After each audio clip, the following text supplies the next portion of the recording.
नमस्कार दोस्तों, बहुत बहुत स्वागत है आप सभी का नूतन विजडम ऑफिशियल चैनल पर। अगर आप सीटेट, टेट, डीएसएसबी या अन्य किसी शिक्षक भर्ती परीक्षा की तैयारी कर रहे हैं तो आज की यह क्लास आपके लिए बहुत ही महत्वपूर्ण होने वाली है। आज से हम शुरू कर रहे हैं मनोविज्ञान की पीडीएफ क्लास, जिसमें हम मनोविज्ञान के साथ साथ सभी महत्वपूर्ण टॉपिक्स को बिल्कुल आसान भाषा में समझेंगे और साथ साथ पीडीएफ के माध्यम से अपने नोट्स भी तैयार करेंगे। और हमारा उद्देश्य सिर्फ आपको जानकारी देना नहीं है, बल्कि आपको इस तरीके से कंसेप्ट समझाना है कि परीक्षा में प्रश्न चाहे किसी भी तरीके से पूछा जाए, आप उसे आसानी से हल कर सकें। पूरी सीरीज में हम 3 चीज़ों पर विशेष ध्यान देंगे। पहला कॉन्सेप्ट, ठीक है, पहला जो है कि हमारा कॉन्सेप्ट रहेगा, ठीक है। दूसरा जो है कि कंसेप्ट को जो है कि आसान भाषा में समझेंगे। दूसरा महत्वपूर्ण जो भी तथ्य हैं और परीक्षा में उपयोगी बिंदुओं को पीडीएफ में व्यवस्थित करना, मतलब कि पीडीएफ के माध्यम से आपको प्रोवाइड करना। और तीसरा जो है कि अंत में जो है कि महत्वपूर्ण एमसीक्यू क्वेश्चंस का भी हम प्रैक्टिस कराने वाले हैं आपको, ठीक है। तो अगर आप शिक्षक भर्ती परीक्षा की तैयारी कर रहे हैं तो इस पूरी पीडीएफ क्लास सीरीज को क्रम से ज़रूर देखिएगा, क्योंकि हम शुरुआत बिल्कुल बेसिक तरीके से करने वाले हैं। तो चलिए बिना किसी देरी की शुरू करते हैं आज की हमारी पहली क्लास, मनोविज्ञान और अर्थ परिभाषा एवं विकास क्रम को, ठीक है।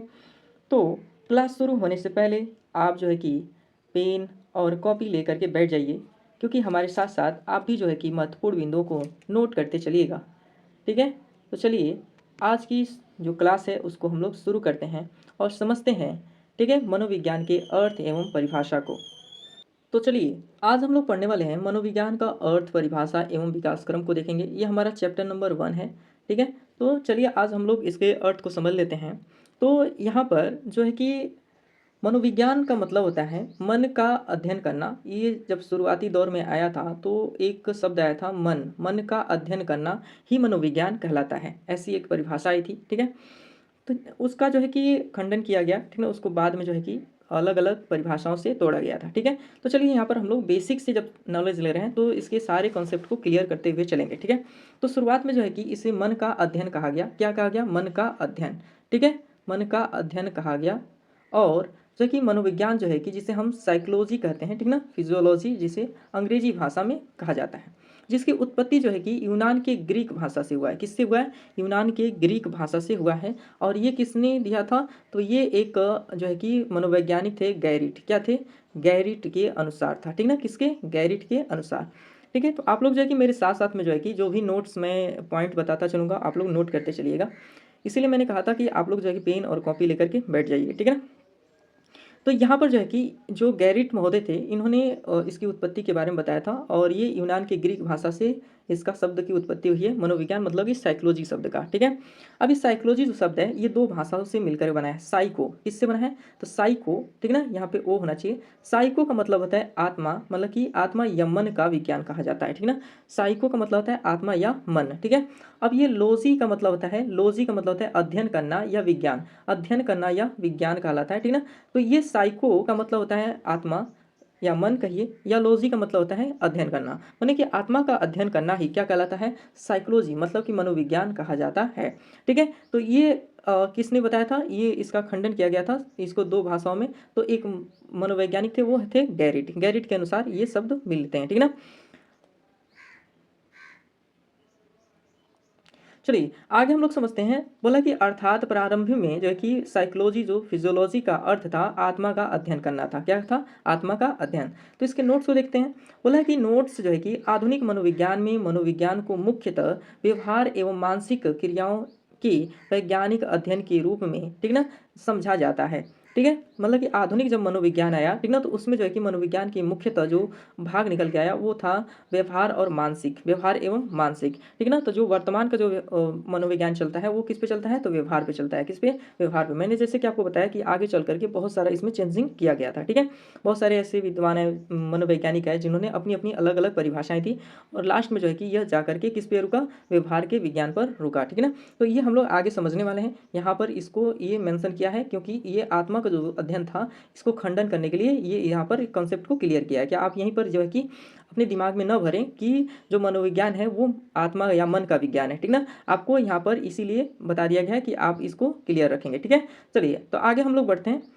आगे बता रहा है कि साइकोलॉजी का शब्द का जो है कि प्रथम जो प्रयोग किए थे वो कौन थे, तो मनोविज्ञान शब्द का जो है कि सर्वप्रथम प्रयोग जो है कि रुडोल्फ गाइकिल, ठीक ना। रुडोल्फ कौन थे, गाइकिल थे, गॉपकिल थे, ठीक ना। ये यहाँ पे थोड़ा सा मिसप्रिंट है, ठीक ना।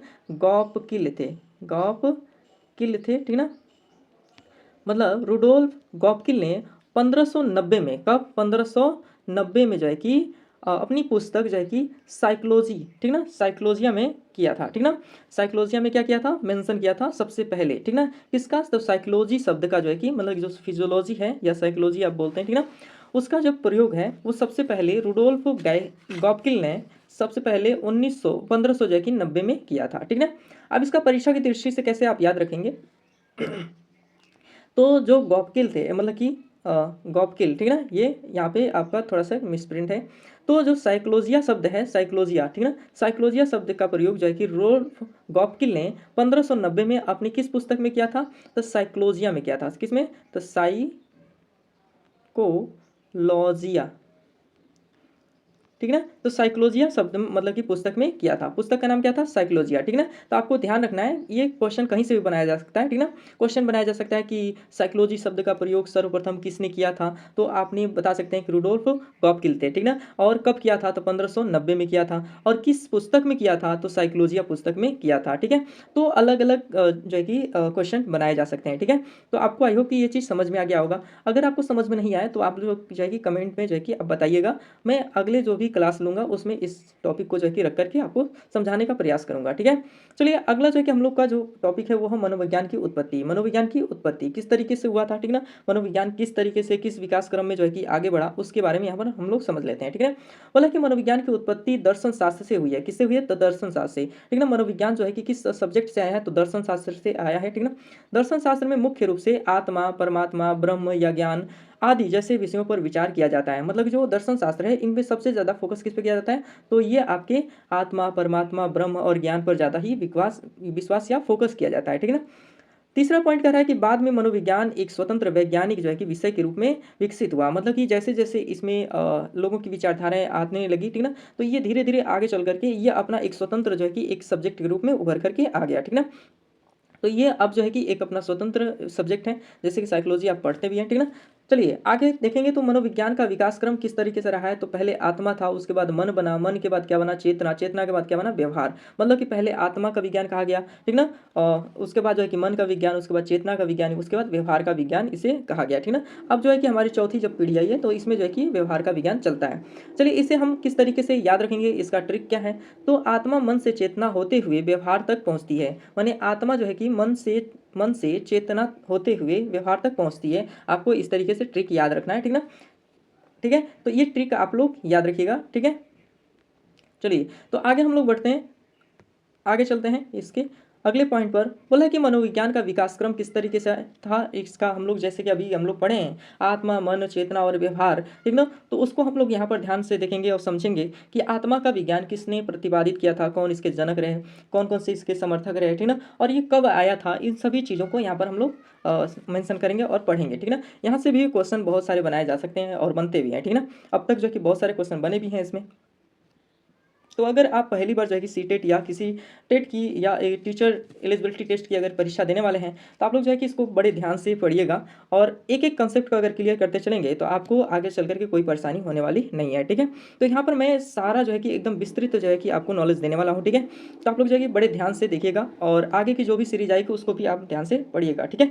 चलिए तो यहाँ पर हम लोग समझते हैं पहले जो पहला पॉइंट है आत्मा का विज्ञान। जैसे कि हमने आपको पीछे पढ़ा चुके हैं, बताए भी हैं कि सबसे पहले किसका विज्ञान था, तो आत्मा का विज्ञान था। अब इसके जनक कौन थे, तो जनक थे अरस्तु। कौन थे, अरस्तु थे, ठीक ना, कौन थे, अरस्तु। और ये कब जो है कि प्रतिपादित किया गया था इसको मैं बताने वाला हूँ। तो ये जो है कि 16वीं शताब्दी में आया था। कब आया था, 16वीं शताब्दी, ठीक ना, 16वीं शताब्दी तक जो है कि ये चला, 16वीं से 17वीं तक, ठीक ना, 16वीं से 17वीं शताब्दी तक ये चला था, ठीक ना। बोला कि इसके प्रमुख जो है कि प्रतिपादक रहे जिसमें अरस्तु, सुकरात, डेकार्ट, गैरिट और रुडोल्फ गाइकिल और केलर और जो है कि आदि जो है कि विचारधारा वाले जो लोग थे इसमें अन्य भी लोग थे और जो सबसे प्रमुख रहे ये लोग थे, ठीक ना। अब को आपको याद रखना है, जैसे कि पूछ सकता है कि आत्मा के विज्ञान के समर्थक करने वाले कौन कौन से वैज्ञानिक रहे, ठीक ना। तो उसमें कोई भी नाम आपसे पूछ देगा, डेकार्ट, गैरिट का नाम पूछ सकता है, रुडोल्फ गाइगेल का नाम पूछ सकता है, ठीक ना, केलर का नाम पूछ सकता है, तो आपको कोई भी नाम इसमें रख करके पूछ लेगा, ठीक है। अब चलिए इसके बारे में समझ लेते हैं कि ये क्या था और उस समय क्या इस पे लोगों की अवधारणाएं थी, ठीक ना। सभी अवधारणाओं को समझ लेते हैं। बोला कि प्रारंभिक समय में मनोविज्ञान को आत्मा का विज्ञान माना जाता था, मतलब कि शुरुआत में जो है कि जो मनोविज्ञान थी उसे आत्मा का विज्ञान कहा गया था, ठीक है। चलिए, तो यहाँ पर दूसरा पॉइंट कह रहा है कि लेकिन आत्मा को अमूर्त अवधारणा थी। अमूर्त मतलब कि वो प्रत्यक्ष नहीं दिखाई जा सकती थी, ठीक ना। तो इस वजह से उसका वैज्ञानिक एवं प्रत्यक्ष अध्ययन कठिन था, मतलब कि उसका प्रत्यक्ष रूप से अध्ययन करना बहुत ही कठिन था। इसलिए मनोविज्ञान को आत्मा का विज्ञान मानने वाली अवधारणा को धीरे धीरे समाप्त हो गई, ठीक ना। मतलब कि इसके रीजन थे कि उसको हम लोग वैज्ञानिक या प्रत्यक्ष रूप से उसका अध्ययन नहीं कर सकते हैं, ठीक ना, उसका अध्ययन नहीं किया जा सकता है। इसीलिए जो है कि ये धीरे धीरे आगे चल करके क्या हो गया, समाप्त हो गया। मतलब कि ये अवधारणा जो है कि जो आत्मा का विज्ञान था ये धीरे धीरे लोगों से मिथ्या होने लगा, ठीक है। चलिए, तो ये रीज़न पूछ सकता है कि आत्मा का विज्ञान का जो अवधारणा थी, जो आत्मा का विज्ञान था, वो क्यों, मतलब कि आगे चल करके जो है कि इसे हटा दिया गया, ठीक है। चलिए, इसका परीक्षा की दृष्टि से महत्वपूर्ण बिंदु क्या देख से बोला है कि आत्मा का वैज्ञानिक रूप से प्रत्यक्ष अध्ययन संभव नहीं था, ठीक ना। ये सबसे इंपॉर्टेंट है। पूछ सकता है कि आत्मा के विज्ञान को किस रीजन से जो है कि हटा दिया गया था, ठीक ना। परिभाषा स्वीकार, मतलब कि स्वीकार नहीं की गई, ठीक ना, परिभाषाएं जो है कि स्वीकार नहीं की गई थी इस पर, ठीक ना। क्यों? क्योंकि ये प्रत्यक्ष रूप से अध्ययन करना क्या था, संभव नहीं था, ठीक ना। चलिए, अगला जो हमारा जो विज्ञान, मतलब कि विज्ञान बना था वो था मन का विज्ञान। मतलब कि जैसे आत्मा का विज्ञान हटा तो उसके बाद आया मन का विज्ञान। और ये इसका जो है कि जनक कौन थे, पंपोनाजी। कौन थे? पंपोनाजी। तो पूछ सकता है कि आत्मा के विज्ञान के जनक कौन है, ठीक है ना। तो आपको ध्यान से बताना है, आपको याद भी रखना है और आप साथ में जो है कि नोट भी करते चलिएगा, ठीक है ना, एक एक पॉइंट, ठीक है। तो मन के विज्ञान का जो है कि अध्ययन करने वाले, मतलब कि जो इसके जनक थे, प्रतिपादक थे, वो कौन थे? पंपोनाजी थे, ठीक है ना। इसके बाद जो है कि मनोविज्ञान के मन का विज्ञान को जो है कि माना गया, मतलब कि किसके बाद? तो आत्मा के बाद जो है कि मन का विज्ञान आया। किसके बाद आया? आत्मा के बाद मन का विज्ञान, ठीक ना। और इसको मानने वाले कौन कौन थे, इसके समर्थक करने वाले कौन कौन थे? तो जॉन लॉक थे, रिचरी थॉमस थे, ठीक ना, और इमैनुअल कांट थे। कौन थे? Immanuel Immanuel Kant Immanuel Kant माने इत्यादि जो है कि विचारधारा रखने वाले व्यक्ति थे, ठीक है ना। अब ये कब से कब तक चला था? तो ये जो है कि 18वीं शताब्दी से लेकर के 19वीं शताब्दी तक इसको माना गया। 18वीं शताब्दी से लेकर के 19वीं शताब्दी तक इसका समय काल रहा। 18वीं शताब्दी से 19वीं शताब्दी तक, माने 19वीं शताब्दी शुरुआत हुई तब तक ही इसको माना गया था, ठीक है। लेकिन यह भी समस्या थी, माने इसमें भी एक समस्या आई। कौन सी? तो मन को भी प्रत्यक्ष रूप से देखना या मापा नहीं जा सकता है, ठीक ना। मतलब कि इसको हम लोग प्रत्यक्ष रूप से देख या माप नहीं सकते हैं। इस वजह से इस कारण यह परिभाषाएं भी अधिक समय तक स्वीकार नहीं हुई। मतलब कि इसका भी रीजन निकल के आया कि इसे हम आगे चल करके मैंने हटा दिया गया। क्यों? क्योंकि इसको हम प्रत्यक्ष रूप से इसका जो है कि अध्ययन नहीं किया जा सकता है, ठीक है। तो आई होप कि आपको यहाँ तक समझ में आ गया होगा। तो मन के विज्ञान का अध्ययन करने वाले कौन थे, मतलब कि जनक कौन थे? तो पंपोनाजी थे। इसके समर्थन कौन करने वाले थे? तो जॉन लॉक, रिचरे थॉमस थे, ठीक ना, और इमैनुअल कांट थे, ठीक ना। और आत्मा के विज्ञान के समर्थक जो जनक थे वो कौन थे? अरस्तु। कौन थे? अरस्तु। उस उनके समर्थन करने वाले कौन कौन थे? तो सुकरात हो गए, रूसो हो गए, डेकार्ट, गैरिट हो गए, रूडोल्फ जो है कि गाइकिल हो गए, केलर हो गए, जो भी अन्य और भी बहुत सारे विद्वान थे, ठीक ना। अब इसको हटाया क्यों गया था? तो क्योंकि जो आत्मा है वो अमूर्त थी। कैसी थी? अमूर्त और अप्रत्यक्ष थी, मतलब कि जो प्रत्यक्ष नहीं देखा जा सकता है, ठीक है। तो इस वजह से उसको अस्वीकार कर दिया गया था। तो आई होप कि यहाँ तक आपको समझ में आ गया होगा और आप जो है कि हमारे साथ साथ में नोट्स भी बनाते चल रहे होंगे, ठीक है। चलिए, आगे हम देखने वाले हैं चेतना का विज्ञान, क्योंकि हमने देखा था कि आत्मा, मन, उसके बाद चेतना। मतलब कि हमने एक ट्रिक भी पढ़ा कि आत्मा से होते हुए, आत्मा मन से होते हुए चेतना तक, चेतना से जो है कि व्यवहार में पहुंचती है, ठीक ना। तो यहाँ पर हमने एक ट्रिक भी बनाया था, ठीक है। चलिए, चेतना को समझते हैं। तो चेतना के जो है कि जनक कौन है? तो चेतना का सबसे पहले बोला है कि मनोविज्ञान जो है कि मनोविज्ञान चेतना का विज्ञान माना गया। किसके बाद? तो मन के बाद जो है कि चेतना में आया। किस में आया? चेतना में। और इसके जनक कौन थे? तो विलियम वुंट थे। कौन थे? विलियम वुंट रहे, ठीक है। तो इसके जो जनक थे वो थे विलियम वुंट। और इसके समर्थन करने वाले थे कौन कौन से लोग थे? तो विलियम जेम्स थे, ठीक ना, विलियम जेम्स। और वाइस थे। कौन थे? वाइस, ठीक है। और जोशिल थे। कौन थे? जोशली, ठीक है। आप जो है कि साथ में नोट भी करते चलिएगा, ठीक है ना। तो ये जो है कि इसके समर्थक रहे, ठीक ना, इनकी विचारधारा को मानने वाले थे कि चेतना का विज्ञान सही है। जैसे समर्थन वही ना होता है भाई, जो उसको उनके विचारधारा को मानता हो, ठीक है। अब ये इसमें थोड़ा सा कुछ चीज़ों को ध्यान से पढ़ेंगे, ठीक है ना, समझेंगे, ठीक है। इससे बहुत सारे क्वेश्चन भी बनाए जा सकते हैं, ठीक है ना। तो जो चेतना का विज्ञान था, ठीक है ना, उसमें जो है कि चलिए, तो यहाँ पर इसका जो समय काल रहा वो था 19वीं शताब्दी से लेकर के 20वीं शताब्दी तक। 19वीं शताब्दी से लेकर के, ठीक है ना, 19वीं से लेकर के 20वीं तक था। कितने तक? 20वीं तक, ठीक है। चलिए, इसको हम इरेज कर देते हैं और इसका बताते हैं समय काल। तो 19वीं शताब्दी से लेकर के 20वीं शताब्दी तक रहा, ठीक है। और एक चीज़ और इसमें ध्यान से देखेंगे, इसमें नहीं है, ठीक ना, आपको बता देते हैं, इंपॉर्टेंट है बहुत सारा, ठीक ना। तो चेतना का विज्ञान जो बना रहा, ठीक ना, उसमें जो है कि 1905 में जो है कि ईस्वी में जो है कि विलियम मैकडूगल, ठीक है। तो विलियम मैकडूगल ने जो है कि, चलिए इसको हम बाद में बताते हैं और इसके बाद जो है कि आपको समझ में आ जाएगा, ठीक है। तो सबसे पहले इसका हम लोग देख लेते हैं, कुछ इसके आधार अवधारणाएं देख लेते हैं। बोला कि इस विचारधारा में व्यक्ति की चेतना अनुभूतियों, विचारों और अनुभवों पर अध्ययन किया जाता है, लेकिन केवल चेतना के अध्ययन से मानव के संपूर्ण व्यवहार का व्याख्या नहीं किया जा सकता है। मतलब केवल हम चेतना का ही अध्ययन कर लेंगे तो उसके व्यवहार में उसका व्यवहार का व्याख्या कैसे करेंगे। इसलिए आगे चल करके मनोविज्ञान जो है कि व्यवहार को अधिक महत्व दिया था, ठीक ना। मतलब कि इसके बाद जो है कि कौन सा विज्ञान आने वाला है, तो मनोविज्ञान के बाद जो है कि जो चेतना का विज्ञान है उसके बाद जो है कि मनोविज्ञान जो है कि व्यवहार का विज्ञान बनने वाला है, ठीक है। अब ये व्यवहार का विज्ञान किस तरीके से बना उसके बारे में यहाँ पर हम लोग समझेंगे, ठीक है। चलिए, तो यहाँ पर हम लोग समझने वाले हैं, चलिए, तो यहाँ पर जो व्यवहार का विज्ञान बना ये किसके वजह से बना। तो मैंने आपको एक चीज़ अभी यहाँ पर मेंशन करके बताने वाला था, पर मैंने कहा कि आपको चलिए आगे बताते हैं, ठीक ना, जब व्यवहार का विज्ञान आता है तब, ठीक है। तो यहाँ पर आपको बताते हैं कि जो व्यवहार का विज्ञान था उसके पीछे एक रीज़न था कि 1905 में जो है कि एक पुस्तक आई थी। एक क्या आई थी? पुस्तक जिसका नाम था आउटलाइन ऑफ साइकोलॉजी। क्या नाम था? आउटलाइन ऑफ जो है कि साइकोलॉजी, ठीक है, ऑफ साइकोलॉजी। चलिए, इस पर थोड़ा सा आपको दिख नहीं रहा होगा, आप जो है कि मैं जो बोल रहा हूँ उसको आप नोट करते चलिएगा, ठीक है। तो जो 1905 में जो है कि आउटलाइन ऑफ साइकोलॉजी जो पुस्तक आई थी उसमें सबसे पहले जो है कि व्यवहार शब्द का प्रयोग किया गया था। किसका? व्यवहार शब्द का जो है कि व्यवहार शब्द का प्रयोग किया गया था, ठीक ना। व्यवहार शब्द का क्या किया गया था? प्रयोग किया गया था। और इसको लाने वाले, इस पुस्तक को लिखने वाले कौन थे? तो विलियम जो है कि विलियम मैकडूगल थे। कौन थे? विलियम मैकडूगल, ठीक है, ध्यान समझिएगा, विलियम मैकडूगल थे, ठीक है, आपने नोट कर लिया होगा, ठीक है। 1905 में एक पुस्तक आई थी आउटलाइन ऑफ साइकोलॉजी जिसमें व्यवहार शब्द का प्रयोग किया गया था और ये पुस्तक लिखने वाले कौन थे? विलियम मैकडूगल, ठीक है। तो आप यहाँ तक अगर नोट कर लिए होंगे तो इसको मैं इरेज करने वाला हूँ, ठीक है, और आगे कई जो है कि कॉन्सेप्ट को समझाने वाला हूँ, ठीक है। तो व्यवहार के विज्ञान को यहाँ पर हम लोग समझने वाले हैं, ठीक है। तो जो आउटलाइन ऑफ साइकोलॉजी थी उसी के द्वारा जो है कि व्यवहार का विज्ञान अगर देखा जाए तो बना था, ठीक है। तो वो कौन थे? तो आपके विलियम जो है कि मैकडूगल थे जिन्होंने पुस्तक लिखी थी। चलिए, व्यवहार के विज्ञान को देख लेते हैं। तो इसके जनक जो हैं जेबी वाटसन है। कौन है? जेबी वाटसन है। कौन है? जेबी वाटसन। अब इनके समर्थन कौन करने वाले हैं? तो इनके समर्थन करने वाले हैं आपके पावलाव हो गए। कौन हो गए? पावलाव। इनके भी जो है कि सिद्धांत को हम लोग पढ़ने वाले हैं, ठीक ना।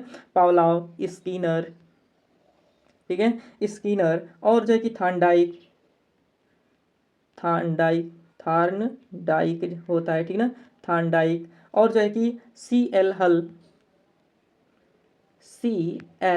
हल पढ़ने वाले हैं, ठीक ना। इन सभी को हम लोग अभी आगे चल करके पढ़ेंगे। वुडवर्थ हो गए, ठीक ना, ये सभी जो वुडवर्थ, ठीक है, और गुथरी का भी हम लोग सिद्धांत पढ़ेंगे, गुथरी का सिद्धांत, ठीक है। इन सभी से जो है कि क्वेश्चन पूछे जाते हैं और अधिक मात्रा में क्वेश्चन पूछे जाते हैं सीटेट के अंदर, ठीक है। और इन्होंने बहुत ही ज़्यादा महत्वपूर्ण और जेन्युइन जो है कि अपनी थ्योरीज दिए थे, ठीक है। चलिए, तो यहाँ पर हमने देखा कि जो व्यवहार के विज्ञान था उस व्यवहार के विज्ञान के समर्थक कौन कौन रहे। तो जेबी वाटसन रहे, ठीक ना, कौन थे? सॉरी, जो कि हमारे पावलाव रहे, स्किनर, थॉर्नडाइक, सी.एल. हल और वुडवर्थ और गुथरी रहे, ठीक है। तो आपने नोट कर लिया होगा आई होप की, ठीक ना। यहाँ पर जो है कि मैंने जो PDF बना हुआ है उसमें ये मेंशन नहीं किया गया, ठीक है। तो चलिए आपको मैंने यहाँ पर आपको ये चीज़ क्लियर करा दिया है। अगर आप लिख लिए हो तो चलिए इसको इरेज करते हैं हम, ठीक है। चलिए तो आगे मैं बताने वाला हूँ इसका जो है कि कंसेप्ट को क्लियर कर लेते हैं, ठीक है ना, कि इसमें क्या क्या चीज़ें हुई थी। तो यहाँ पर वाटसन ने मनोविज्ञान के व्यवहार को जो है कि कौन, वाटसन, जेबी वाटसन की बात कर रहे हैं, ठीक ना। वाटसन ने मनोविज्ञान के व्यवहार को जो है कि व्यवहार का विज्ञान माना और मनोविज्ञान के अधिक जो है कि वस्तुनिष्ठ और वैज्ञानिक बनाने पर जो है कि जोर दिया, ठीक ना। मतलब कि इसको एकदम प्रत्यक्ष लोगों के अंदर जो है कि इंक्लूड करने का जो है कि सबसे ज़्यादा अहम भूमिका निभाया, ठीक ना, और जोर भी दिया और लोगों से और भी जो इनके समर्थक रहे उन्होंने भी इसमें प्रयास किया, ठीक है। चलिए तो यहाँ पर देखते हैं 1903 में जो है कि वाटसन का एक प्रसिद्ध लेख माने कि पुस्तक आई थी साइकोलॉजी एज अ बिहेवियरिज्म, ठीक ना, बिहेवियरिज्म नामक की एक पुस्तक आई थी, ठीक ना। किसके नाम से, तो साइकोलॉजी ऑफ बिहेवियरिज्म, ठीक ना, साइकोलॉजी के ऊपर थी, ठीक ना, बिहेवियरिज्म, ठीक है। आपको ध्यान रखना है। तो बिहेवियरिज्म जो है कि एक पुस्तक थी जेबी वाटसन का, किसका, जेबी वाटसन की, जिससे जो है कि व्यवहारवाद के विकास में महत्वपूर्ण जो है कि माना जाता है। बिहेवियरिज्म जो पुस्तक थी वो व्यवहार के लिए बहुत ही महत्वपूर्ण पुस्तक मानी गई और वो जो है कि लोगों के ऊपर बहुत ज़्यादा इफेक्ट डाला था, ठीक ना, और उससे बहुत सारी चीज़ें जो है कि वहाँ पर क्लियर हुई थी, ठीक ना। चलिए और यहाँ पर एक चीज़ और आपको बता देते हैं कि जेबी जो वाटसन थे, ठीक है, आगे देखते हैं आगे वो चीज़ है कि नहीं है। चलिए तो यहाँ पर मैं आपको बता दूं जेबी वाटसन जो थे वो मनोविज्ञान के अंदर जो है कि यहाँ से ये क्वेश्चन भी बहुत महत्वपूर्ण है, तो आप लोग इसको ध्यान से समझिएगा, ठीक है। तो जो जेबी वाटसन रहे, ठीक है, तो वो मनोविज्ञान की तीसरी प्रयोगशाला खोले थे। कौन से, तो जेबी वाटसन ने मनोविज्ञान की तीसरी प्रयोगशाला, मनोविज्ञान की तीसरी जो है कि थर्ड प्रयोगशाला खोले थे, प्रयोगशाला, ठीक ना, बनाए थे। और ये जो है कि कहाँ पर बनाए थे, तो अमेरिका के हॉकिंस विश्वविद्यालय में, अमेरिका के हॉकिंस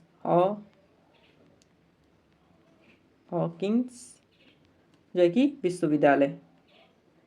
चलिए देखिए इस पे थोड़ा सा आपको ध्यान से नहीं दिख रहा होगा, तो आप जो है कि शब्दों को सुन करके लिखिएगा, ठीक ना।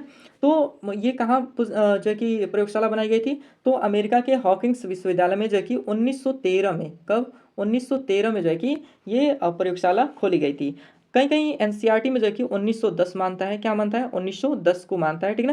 तो आप ध्यान रखिएगा 1913 या 1910 दोनों में से अगर कोई ऑप्शन आपको मिलेगा तो आप उस पर टिक लगाइएगा, ठीक ना। और ये तीसरी प्रयोगशाला थी, कौन सी प्रयोगशाला थी, तीसरी प्रयोगशाला, ठीक है ना, जो स्थापित करने पर जो है कि मनुष्य के व्यवहार पर बहुत ज़्यादा जो है कि अध्ययन किया गया था यहाँ पर, ठीक है। चलिए तो आगे हम लोग बढ़ते हैं और देखते हैं कुछ और चीज़ों को, ठीक है। तो यहाँ पर देखेंगे प्रमुख जो है कि व्यवहारवादी वाले कौन कौन से व्यक्ति रहे, तो जो है कि जेबी वाटसन रहे, ठीक ना, कौन है, जेबी वाटसन, ठीक ना। उसके बाद जो है कि पावलॉव रहे, बीएफ स्किनर रहे, ठीक ना। उसके बाद सीएल जो हल रहे, ठीक ना, थॉर्नडाइक रहे, बहुत सारे ऐसे जो हमारे मनोवैज्ञानिक थे, वो सभी जो है कि व्यवहारवाद को जो है कि मानने वाले थे, ठीक है ना। तो ये यहाँ तक अगर आपको कॉन्सेप्ट क्लियर हो गया हो तो आगे हम लोग देखने वाले हैं जो कि मनोविज्ञान की प्रमुख प्रयोगशाला के बारे में समझने वाले हैं, ठीक ना।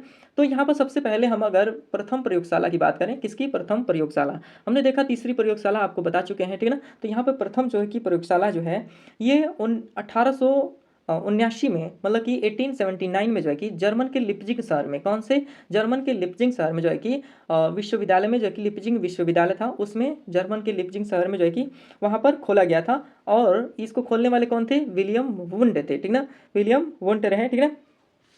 तो आप लोग एक एक चीज़ को ध्यान से समझते चलिएगा। जो विश्व की प्रथम प्रयोगशाला थी वो विलियम वुंट ने जर्मनी के जो है कि लिप्जिंग शहर में, लिप्जिंग विश्वविद्यालय, कौन सा था, लिप्जिंग विश्वविद्यालय था, लिप्जिंग शहर का एक लिप्जिंग जो है कि विश्वविद्यालय रहा, ठीक ना, लिप्जिंग, ठीक है, विश्वविद्यालय, ठीक है। तो लिप्जिंग विश्वविद्यालय के अंदर जो है कि ये प्रथम प्रयोगशाला खोली गई थी, ठीक है। चलिए आगे देखते हैं। तो जिसे हम वर्तमान में इसका नाम बदल दिया गया है और इसका वर्तमान में नाम है कार्ल मार्श, ठीक ना, कार्ल मार्श, ध्यान समझिएगा, वर्तमान में इसका नाम क्या है, कार्ल मार्श है, ठीक ना। किसका, तो लिप्जिंग शहर की जो लिप्जिंग विश्वविद्यालय थी उसका नाम जो है कि अब परिवर्तन कर दिया गया है और उसका नाम जो है कि कार्ल मार्श रखा गया है, ठीक ना। और ये जो है कि जो है कि प्रयोगशाला 1879 में जर्मन के जो है कि लिपजिंग शहर में खोली गई थी। चलिए तो यहाँ पर हम लोग देख लेते हैं। तो यहाँ तक आपको प्रथम प्रयोगशाला अगर समझ में आ गया हो तो चलिए आगे बढ़ते हैं हम लोग। तो आगे बढ़ते हैं दूसरी प्रयोगशाला की तरफ। कहाँ बढ़ते हैं? दूसरी प्रयोगशाला, इसमें नहीं लिखा गया है पर इसका जो है कि हम लोग यहाँ पर समझ लेते हैं।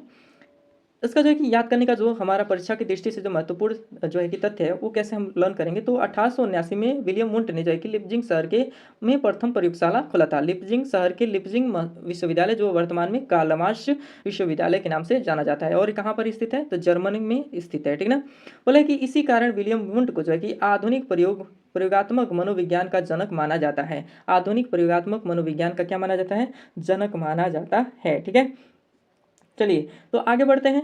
आगे जो है दिया है हमारा दूसरे जो है कि चलिए यहाँ पर भारत की बात कर रहा है। भारत में प्रथम जो है कि पहली मनोविज्ञान प्रयोगशाला कब खोली गई थी? भारत की बात कर रहे हैं, ठीक ना। देखिए भारत और विश्व का अलग अलग है, ठीक ना, तो आपको ध्यान से समझना है। भारत में जो है कि 1916 में खोला गया था और ये कलकत्ता में शहर में खोला गया था। कलकत्ता विश्वविद्यालय में वहाँ पर खोला गया था और इसको खोलने का जो श्रेय जाता है वो किसको जाता है? नरेंद्र नाथ सेन गुप्ता को जाता है। नरेंद्र नाथ सेन गुप्ता को जाता है। उन्होंने अगर शॉर्ट में इसको बात करें तो SN सेन गुप्ता आता है। SN सेन गुप्ता आता है, ठीक ना। नरेंद्र नाथ जो है कि सेन गुप्ता, ठीक है। तो यहाँ पर SN सेन गुप्ता के नाम से भी इनको जाना जाता है, ठीक है। तो अगर आपको दोनों नाम अगर पूछ दे तो आपको दोनों नाम याद रखना है, ठीक ना। चलिए तो यहाँ पर जो है कि हमारा 1916 में कलकत्ता विश्वविद्यालय में भारत का जो है कि प्रथम प्रयोगशाला खोला गया था, मनोविज्ञान प्रयोगशाला, ठीक है। चलिए आगे देखते हैं। आगे जो है कि विलियम जेम्स कौन है? तो इनको समझ लेते हैं। तो विलियम जेम्स जो है कि विलियम जेम्स जो है कि अमेरिका मनोविज्ञान के एक प्रमुख विद्वान है, ठीक ना। अमेरिकीय मनोविज्ञान के एक प्रमुख विद्वान है जिन्होंने द प्रिंसिपल ऑफ साइकोलॉजी नामक एक पुस्तक लिखी थी। द प्रिंसिपल ऑफ साइकोलॉजी, ध्यान समझिएगा। कभी कभी पुस्तक का नाम भी पूछ देता है कि द प्रिंसिपल ऑफ साइकोलॉजी किसने लिखी थी, ठीक है। तो विलियम जेम्स लिखे थे। कौन लिखे थे? William James. अब विलियम जेम्स आपको लग रहा होगा कि ये अचानक बीच में कहाँ से आ गए, ठीक ना। तो आपको मैं बता दूं कि विलियम जेम्स जो थे, ठीक है, ये विश्व का जो है कि दूसरा मनोविज्ञान प्रयोगशाला खोले थे। कौन सी? तो दूसरी जो है कि दूसरी मनोविज्ञान प्रयोगशाला, ठीक ना, दूसरी खोले थे। और ये कब खोले थे? तो 1890 में। कब खोले थे? 1890 के आसपास मतलब कि खोला गया था। ये एग्जैक्ट जो है कि 1890 है। क्या है? 1890 में जो है कि दूसरी सेकेंड जो है कि प्रयोगशाला खोला गया था, ठीक ना। दूसरी प्रयोगशाला खोले थे, ठीक है।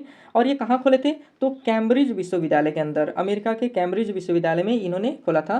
कैम्ब्रिज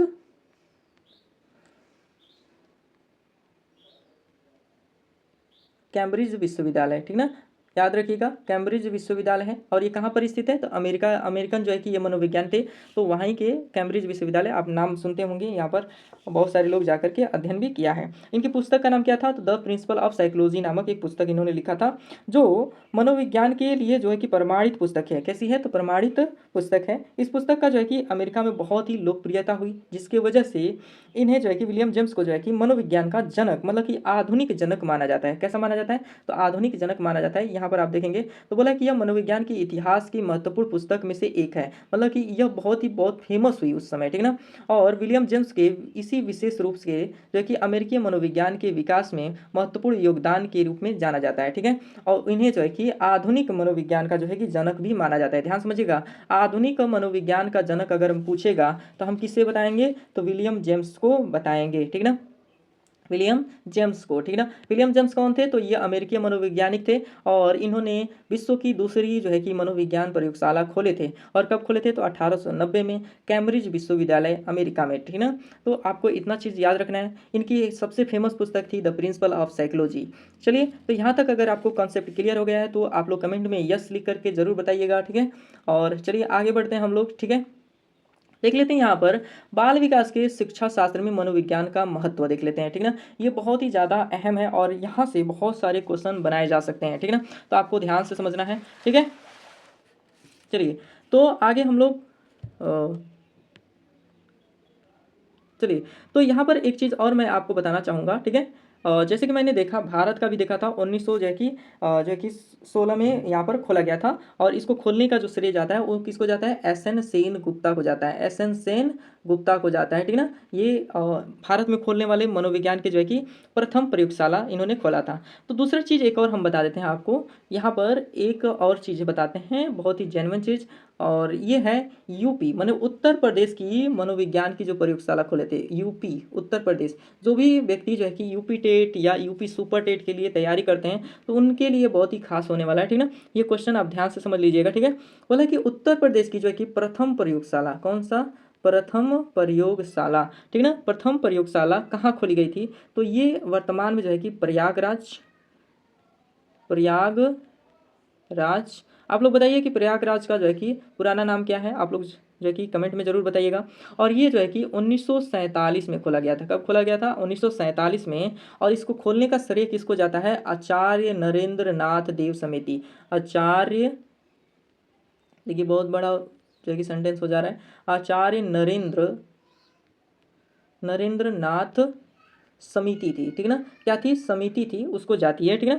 और ये जो है कि खोलने का श्रेय किसको जाता है? आचार्य नरेंद्र नाथ देव समिति, ठीक है। और ये कब खोला गया था? तो 1947 में खोला गया था। कहाँ खोला गया था? प्रयागराज में खोला गया था। और ये उत्तर प्रदेश की प्रथम प्रयोगशाला थी। कौन सी? उत्तर प्रदेश की जो है कि प्रथम प्रयोगशाला, ठीक है। अब आपको थोड़ा सा एक और इसमें ट्विस्ट बताते हैं। तो ये 1947 ऐसे अगर आपको बुक में मिलता है, अगर देखिए और कोई डेट नहीं मिलता है, आपको दो डेट यहाँ पर देखने को मिलेगा। एनसीईआरटी जो है कि 1958 को मानता है। किसको मानता है? 1958। ध्यान समझिएगा, 1958 को मानता है कौन? एनसीईआरटी, ठीक ना। तो आपको ध्यान समझिएगा, अगर 47 और 58 है तो आप 58 को चूज करिएगा, क्योंकि एनसीईआरटी किसको मानता है? तो 58 को। अगर 58 नहीं है, क्या नहीं है? 58 नहीं है, तो आप किसको चूज करेंगे? 47 को चूज करिएगा, ठीक है। तो ध्यान समझ लीजिएगा, क्वेश्चन हम लोग एनसीईआरटी के पैटर्न पे चलना है, क्योंकि एनसीईआरटी जो है कि हमारे जो कि भारत का जो है कि एक संस्था है जो शिक्षा में जो है कि रूल और रेगुलेशन जो भी चीज़ें बनाती है, ठीक ना। तो एनसीईआरटी की चीज़ों को हम लोग यहाँ पर ध्यान में रखेंगे, ठीक है। तो उत्तर प्रदेश में खुलने वाली जो प्रथम प्रयोगशाला थी वो कहाँ खुली थी? तो आपको बता दें प्रयागराज में खुली थी, जो वर्तमान में इसे मतलब कि वर्तमान में प्रयागराज कहा जा रहा है, पर पुराने समय में इसे इलाहाबाद कहा जाता था, ठीक है। और ये खुलने का जो समय काल था वो था 1947। कब था? 1947 था। और एनसीईआरटी जो है कि एनसीईआरटी जो है कि इसको जो है कि कब मानती है? तो 1958 मानती है। क्या मानती है? 1958, ठीक है। 1958 में। और इन खोलने का श्रेय किसको जाता है? तो आचार्य नरेंद्र नाथ देव समिति, ठीक ना। आचार्य नरेंद्र देव नाथ समिति को जाता है, ठीक ना। चलिए आगे बढ़ते हैं हम लोग। आगे हम लोग को समझना है, यहाँ से मैंने आपको बताया था कि बहुत सारे क्वेश्चन बनाए जा सकते हैं और बनते भी हैं, ठीक ना। व्यवहारगत क्वेश्चन यहीं से बनाए जाते हैं, ठीक है ना। देखिए हम लोग थ्योरी पढ़ते हैं पर हमें समझ में नहीं आता है कि क्वेश्चन कहाँ से बना देता है, ठीक ना। तो क्वेश्चन इसी के अंदर से बनाता है, पर थोड़ा सा क्वेश्चन को टर्न कर देता है, ठीक ना। तो हमें क्वेश्चन के टर्न को भी समझना है, ठीक ना। यहाँ पर चलिए, तो यहाँ पर हम लोग देखते हैं बाल विकास एवं शिक्षा शास्त्र में महत्व जो है कि मनोविज्ञान का महत्व देखते हैं कि किस प्रकार से है, ठीक ना। बाल विकास एवं शिक्षा शास्त्र में मनोविज्ञान का महत्व क्या है? महत्व तो बोला है कि सबसे पहला बोला है कि व्यवहार, क्या देखना है? व्यवहार। आपको यहाँ पे थोड़ा सा बता दें, क्योंकि शिक्षक को बच्चे के व्यवहार, किसमें? व्यवहार। यहाँ पे ध्यान समझिएगा, बाल विकास एवं शिक्षा शास्त्र में मनोविज्ञान की विशेषता है, क्योंकि शिक्षक के बारे में बताना है। क्योंकि सारा कुछ जो नॉलेज है ये कौन लेने वाला है? शिक्षक लेने वाला है। और क्यों लेने वाला है? क्योंकि वो जब स्कूल में जाएगा तो इन सभी रूल रेगुलेशन को क्या करेगा? मानेगा, ठीक ना। और अप्लाई करके बच्चों को अच्छे तरीके से जगह उनके शारीरिक मानसिक विकास करेगा, ठीक ना। तो यहाँ पर हमें समझना है क्या? तो सबसे पहले कह रहा है कि क्योंकि शिक्षक को बच्चे के व्यवहार में परिवर्तन लाना है, मानसिक विकास करना है, संज्ञानात्मक विकास करना है, भावनात्मक विकास करना है, सामाजिक विकास करना है, भाषा विकास करना है, सीखने की प्रक्रिया को बढ़ाना है, ठीक ना। और व्यक्तिगत विभिन्नताओं को समझना आवश्यक होता है, ठीक ना। तो ये सारा कुछ जो है कि कौन करने वाला है? तो शिक्षक। कौन? शिक्षक। और आप अगर इस चीज़ का अध्ययन करते हैं तो आप भी एक फ्यूचर में जो है कि शिक्षक हैं। आप भी क्या है? फ्यूचर के क्या है? शिक्षक हैं। तो आपको भी इन सभी रूलों का क्या करना है? पालन करना है। सबसे पहले आपको क्या करना है? तो बच्चे के अंदर व्यवहार का परिवर्तन करेंगे, उसके बाद मानसिक विकास करेंगे, उसका संज्ञानात्मक विकास करेंगे, भावनात्मक विकास करेंगे, सामाजिक विकास करेंगे और भाषा विकास करेंगे, ठीक ना। साथ ही जो है कि सीखने की प्रक्रिया उनका डेवलप करेंगे और जो है कि व्यक्तिगत विभिन्नताओं को समझना भी उसकी आवश्यकता बनेगी, ठीक ना। मतलब कि आप जब जाएंगे समावेशी शिक्षा, मतलब कि समावेशी क्लास में जब जाएंगे तो वहाँ पर बहुत सारे बच्चे मिलेंगे, जो एक कोई ऐसा बच्चा मिलेगा जिसकी अधिगम क्षमता बहुत ज़्यादा होगी और एक जो है कि बहुत ही डल होगा, ठीक है। तो आपको ये सारा जो है कि कंसेप्ट आपको वहाँ पे याद रखना है। उन्हीं सभी को ध्यान में रख करके बच्चे का डेवलप करना है, ठीक ना। चलिए तो आगे देखते हैं। तो यहाँ पर बता रहा है कि शिक्षक का मुख्य उद्देश्य केवल विषय पढ़ाना नहीं है। ध्यान समझिएगा, हमें जब भी साइकोलॉजी का क्वेश्चन अध्ययन करेंगे, मतलब कि जब भी सॉल्व करेंगे, तो हमें इन सभी चीज़ों पर ध्यान रखना है, ठीक ना। हमें बच्चे के ऊपर कोई भी दबाव नहीं देना है, ठीक है। चलिए, बल्कि बच्चे के सीखने की प्रक्रिया को समझना है, ठीक ना, समझना भी है, ठीक ना। ध्यान समझिएगा, यहाँ पर कह रहा है कि विषय केवल खत्म करना या विषय पढ़ाना नहीं है आपका उद्देश्य, बच्चे के सीखने की प्रक्रिया को क्या करना है, समझाना भी है, ठीक है। तो ये चीज़ आपको ध्यान में रखना है, ठीक ना। चलिए, मनोविज्ञान की आधुनिक अवधारणा क्या है, इसको समझते हैं। मनोविज्ञान की आधुनिक जो अवधारणा सामान्य रूप से जो है कि व्यवहार एवं मानसिक प्रक्रियाओं को वैज्ञानिक अध्ययन करना है। क्या है, वैज्ञानिक अध्ययन माना जाता है, ठीक है। इनमें से दो प्रमुख बातें हैं जो जिसको आपको ध्यान में रख, जैसे कि व्यवहार, क्या हो गया, व्यवहार जिसे देखा मापा जा सकता है, ठीक ना। व्यवहार को क्या किया जा सकता है, देखा और मापा जा सकता है। इसी पर तो जो है कि आधुनिक अवधारणा हमारी चल रही है। और वर्तमान की जो वर्तमान में कौन सी विज्ञान चल रही है, मनोविज्ञान की कौन सी शाखा है, तो व्यवहार का विज्ञान है। कौन सा है, व्यवहार का विज्ञान। तो व्यवहार को हम देख भी सकते हैं और उसको माप भी सकते हैं, क्योंकि हम किसी के व्यक्ति के चाल चलन को समझ सकते हैं, ठीक ना। दूसरा है मानसिक प्रक्रिया। मानसिक प्रक्रिया कैसी है, तो जैसे चिंतन, स्मृति, कल्पना, तर्क, ध्यान और भावना, इन सभी को हम लोग देख, मतलब कि अनुभव कर सकते हैं, ठीक है। और उसके चिंतन पर काम कर सकते हैं, स्मृति उसकी किस प्रकार से है, कल्पना, ठीक है, तर्क शक्ति, ध्यान, और उसका भावना कैसी है, ठीक है ना। तो ये सभी चीज़ें क्या है, मानसिक प्रक्रियाएं हैं। कैसी है, मानसिक प्रक्रिया। व्यवहार प्रक्रिया जो है कि हम इसको प्रत्यक्ष रूप से देख सकते हैं, मानसिक को हम देख नहीं सकते हैं, बट जो है कि हम लोग जब इन सभी रूल का जो है कि पालन करेंगे, ठीक ना, इन सभी रूलों का पालन करेंगे तो हम इसके मानसिक क्रियाओं को भी बेहतर कर सकते हैं, ठीक है। चलिए, तो यहाँ तक अगर आपको कंसेप्ट क्लियर हो गया तो आप लोग जो है कि वीडियो को लाइक और शेयर कर दीजिएगा, और चैनल पर पहली बार हो तो चैनल को सब्सक्राइब जरूर से जरूर कर लीजिएगा, क्योंकि मैं पूरा एक PDF का सीरीज लेकर के आने वाला हूँ, ठीक है। और आपको मैंने जैसे कि बताया, शुरू में ही बताया कि मैं ये बेसिक से जो है कि आपके भाषा में जो है कि कंसेप्ट को क्लियर करूँगा, ठीक है। और एकदम छोटी छोटी बारीक से बारीक चीज़ों को मेंशन करने वाला हूँ यहाँ पर, ठीक है। तो चलिए, अब हम लोग देखने वाले हैं मनोविज्ञान के जो प्रमुख जो हैं परिभाषाओं को समझ लेते हैं कि कौन कौन सी परिभाषाएं और किसने कौन सी परिभाषा दिया था किसके बारे में, ठीक ना। तो उन सभी परिभाषाओं को यहाँ पर समझने वाले हैं, क्योंकि परिभाषा से भी क्वेश्चन कभी कभी पूछ देता है, कभी कभी नहीं पूछता है, एक दो क्वेश्चन फिक्स रहता है, ठीक ना कहीं किसी तरीके से घुमा करके ही पूछता है, पर पूछेगा जरूर। अब कैसे घुमा के पूछेगा तो मैं अभी आपको रूबरू कराने वाला हूँ उससे, ठीक ना। चलिए, तो मनोविज्ञान की प्रथम जो है कि जो है कि हम यहाँ पर परिभाषा देखने वाले हैं वो हैं JB वाटसन। कौन है, JB वाटसन के अनुसार सबसे पहले हम लोग देखेंगे, ठीक है। चलिए, तो यहाँ पर देखते हैं मनोविज्ञान की सबसे पहली जो है कि प्रथम जो है कि परिभाषा कौन सी है, ठीक है। और कुछ और भी बताने वाले हैं यहाँ पर। चलिए, तो यहाँ पर देखने वाले हैं वाटसन महोदय क्या कहते हैं। तो वाटसन के अनुसार जो है कि वाटसन के अनुसार व्यवहार का वस्तुनिष्ठ निश्चित विज्ञान है। व्यवहार का वस्तुनिष्ठ निश्चित क्या है, विज्ञान है। मतलब कि व्यवहार का जो है कि शुद्ध धनात्मक या निश्चित जो है कि विज्ञान कहा जाता है किसको, तो व्यवहार का वस्तुनिष्ठ निश्चित विज्ञान को ही हम क्या कहते हैं, मनोविज्ञान कहा जाता है, ठीक है। अब इनको कैसे याद रखना है, तो जो वाटसन है वो किस पे बात करते हैं, तो व्यवहार पे बात कर रहे हैं। किस पे बात कर रहे हैं, व्यवहार के वस्तुनिष्ठ विज्ञान पर कर रहे हैं, ठीक ना। तो अगर क्वेश्चन में पूछ देता है कि किसके विचारधारा के अनुसार व्यवहार एक निश्चित विज्ञान है, देखिए सिंपल सा क्वेश्चन पूछेगा, आपको घुमा देगा वहां पर, आपको सीधा ये पूरा परिभाषा नहीं लिखने वाला है। क्या लिखेगा, छोटा सा, जैसे कि यहाँ पर मैंने लिखा है ना व्यवहार, तो यहीं पे लिख देगा कि किस मनोवैज्ञानिक के अनुसार, ठीक है ना, व्यवहार जो मनोविज्ञान है एक निश्चित निश्चित व्यवहार का विज्ञान है, या व्यवहार का निश्चित, ठीक है ना, ऐसे आपको पूछ देगा, ठीक है। या पूछ देगा धनात्मक निश्चित का विज्ञान है, ठीक है। तो आपको ऐसे पूछेगा तो आपको याद रखना है कि JB वाटसन जो है कि वस्तुनिष्ठ निश्चित विज्ञान का बात करते हैं, ठीक है ना, व्यवहार का वस्तुनिष्ठ निश्चित विज्ञान की बात करते हैं, ठीक है। चलिए, दूसरा हम लोग देखते हैं, दूसरा जो है कि स्किनर महोदय के अनुसार देखते हैं, BF स्किनर इनका पूरा नाम है, ठीक है। तो बोला कि जो मनोवैज्ञानिक स्किनर महोदय के अनुसार जो है कि मनोविज्ञान व्यवहार एवं अनुभव का विज्ञान है। ध्यान समझिएगा, व्यवहार एवं अनुभव का विज्ञान माना जाता है। तो अब आपसे क्वेश्चन कैसे पूछेगा, क्वेश्चन आपसे पूरा तो ये परिभाषा जो है कि लिखने वाला नहीं है, तो आपसे पूछ देगा कि किस मनोवैज्ञानिक के तहत जो है कि मनोविज्ञान व्यवहार और अनुभव का विज्ञान है, व्यवहार एवं अनुभव का विज्ञान है। तो आपसे सिंपल सा ऐसे लिख देगा और पूछ देगा, ठीक है ना। तो आपको याद रखना है कि BF स्किनर ने किसकी बात करते हैं, तो व्यवहार और अनुभव का विज्ञान माने व्यवहार और अनुभव की बात करते हैं, ठीक है। चलिए अगला जो है कि तीसरा देखते हैं वुडवर्थ के अनुसार, ठीक है, वुडवर्थ। तो वुडवर्थ के अनुसार जो है कि मनोविज्ञान व्यक्ति के पर्यावरण के संपर्क में होने वाले व्यवहार में संबंध, पर्यावरण के संपर्क में व्यवहार में होने वाले संबंध को माना जाता है।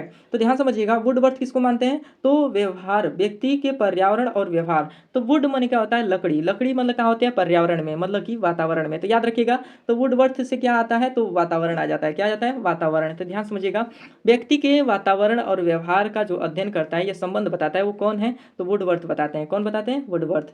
चलिए आगे देखते हैं, वोरिंग के अनुसार, किसके अनुसार, वोरिंग माने कि डब्ल्यू वोरिंग है, ठीक है, डी। चलिए तो बोरिंग के अनुसार क्या है, तो बोरिंग बताते हैं कि मनोविज्ञान मानव प्रकृति का विज्ञान है। कैसा है, तो मनोविज्ञान मानव प्रकृति का विज्ञान है। ध्यान समझिएगा, मानव प्रकृति की बात करता है कौन, तो बोरिंग करते हैं। कौन करते हैं, बोरिंग। तो याद रखिएगा कि बोरिंग जो है कि मानव प्रकृति का जो है कि विज्ञान बताते हैं, उन्हें मानव प्रकृति का बात कौन करता है, तो बोरिंग करते हैं, ठीक है। तो देखिए क्वेश्चन में साथ साथ में आपको समझाते चल रहा हूँ कि क्वेश्चन किस तरीके का पूछेगा, ठीक है ना, कहाँ से क्वेश्चन कैसे बनाया जाता है। जैसे कि अगर हम ये जान लें कि भाई क्वेश्चन कैसे बनाए जाएंगे और कहाँ से बनाया जा सकता है, तो आप मान के चलिए कि 100 में 100 मतलब 30 में 30 आप क्वेश्चन जो है कि सॉल्व करके आने वाले हैं, ठीक है। चलिए तो आगे देखते हैं, क्रो एंड क्रो के अनुसार। तो क्रो एंड क्रो के अनुसार जो है कि मनोविज्ञान जो है कि मानव व्यवहार और मानव संबंधों का अध्ययन है। किसका है, मानव व्यवहार एवं मानव संबंधों का अध्ययन है। तो ध्यान समझिएगा, क्रो और क्रो किसकी बात करते हैं, तो मानव व्यवहार और मानव संबंध, मानव और व्यवहार और मानव संबंध की बात कौन करता है, तो क्रो एंड क्रो, ठीक है ना। तो क्रो एंड क्रो माने क्रो एंड क्रो का मतलब है कि क्रो 2 पर्सन थे। कितने लोग थे, 2 पर्सन, मतलब 2 व्यक्ति थे, क्रो एंड क्रो, ठीक ना। तो याद रखिएगा कि व्यवहार माने मानव और व्यवहार, मानव व्यवहार और मानव संबंध। तो क्रो जो है कि अपने व्यवहार से क्रो के साथ क्या बना लिए हैं, संबंध बना लिए हैं, ठीक ना। तो क्रो जो है कि अपने व्यवहार से माने अपने आचरण से जो है कि माने क्रो के साथ क्या बना लिए हैं, संबंध बना लिए हैं। तो ऐसे आप याद रख सकते हैं कुछ ट्रिक या माने लॉजिक लगा करके, ठीक है। चलिए अगला जो है कि विलियम मैकडूगल के बारे में समझ लेते हैं। विलियम मैकडूगल क्या कहते हैं, तो विलियम मैकडूगल के अनुसार जो है कि मनोविज्ञान, मनोविज्ञान आचरण एवं व्यवहार का यथार्थ सत्य, सत्य का विज्ञान है, यथार्थ सत्य का विज्ञान है। तो यहाँ पर हम लोग किस प्रकार से याद रख रहे हैं, तो आचरण और व्यवहार की बात कौन करता है, तो आचरण और व्यवहार की बात करते हैं विलियम मैकडूगल। आचरण और व्यवहार की बात कौन करते हैं, तो विलियम मैकडूगल करते हैं। चलिए नेक्स्ट सातवां जो है कि 7वें नंबर पर आते हैं मन। मन के अनुसार देख लेते हैं, मन, मन के अनुसार क्या बोला जाता है, तो मनोविज्ञान का संबंध जो है कि व्यवहार का वैज्ञानिक खोज, व्यवहार की वैज्ञानिक खोज। तो ध्यान समझिएगा, व्यवहार की वैज्ञानिक खोज की बात कौन कर रहे हैं, तो मन, व्यवहार की वैज्ञानिक खोज की बात कौन करते हैं, तो मन। तो मतलब कि मन, जैसे कि मन का विज्ञान था, तो मन के विज्ञान के बाद क्या आ गया, व्यवहार का विज्ञान आया। तो व्यवहार के विज्ञान किस पर आया था, व्यवहार के विज्ञान जो है कि वैज्ञानिक रूप से उस पर अध्ययन किया जा सकता है, ठीक ना। तो ये जो कि आप बता सकते हैं, इस तरीके से थोड़ा सा ट्रिक लगाइएगा, ठीक ना।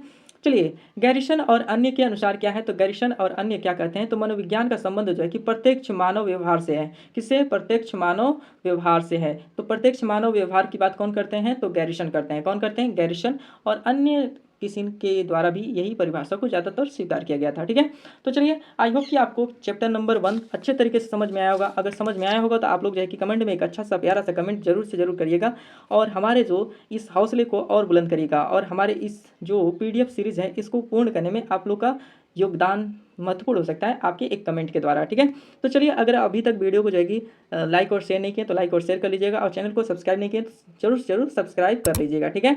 सब्सक्राइब बटन दबा दीजिएगा, और साथ में बेल आइकन की घंटी भी दबा दीजिएगा, ठीक है, जिससे आपको जो है कि किसी भी वीडियो का नोटिफिकेशन सबसे पहले मिल सके। तो आप सभी का जो है कि एक बार बहुत बहुत धन्यवाद यहाँ तक हमारे साथ जुड़ने के लिए इस सफ़र में, ठीक है। चलिए अगर हम लोग पूरे सीरीज़ को कवर करते हैं तो याद रखिएगा कि साइकोलॉजी से जो है कि 30 में 30 का क्वेश्चन कहीं जाने वाला नहीं है, ठीक है। तो आपको जो है कि एकदम बेसिक से मैं ये सारा सीरीज़ कराने वाला हूँ। तो वीडियो को एक बार फिर से जो है कि लाइक और शेयर कर दीजिए, ठीक ना, अगर नहीं किए हैं तो अभी तक, ठीक है। चलिए मिलते हैं नेक्स्ट वीडियो में, तब तक के लिए धन्यवाद। जय हिंद, जय भारत।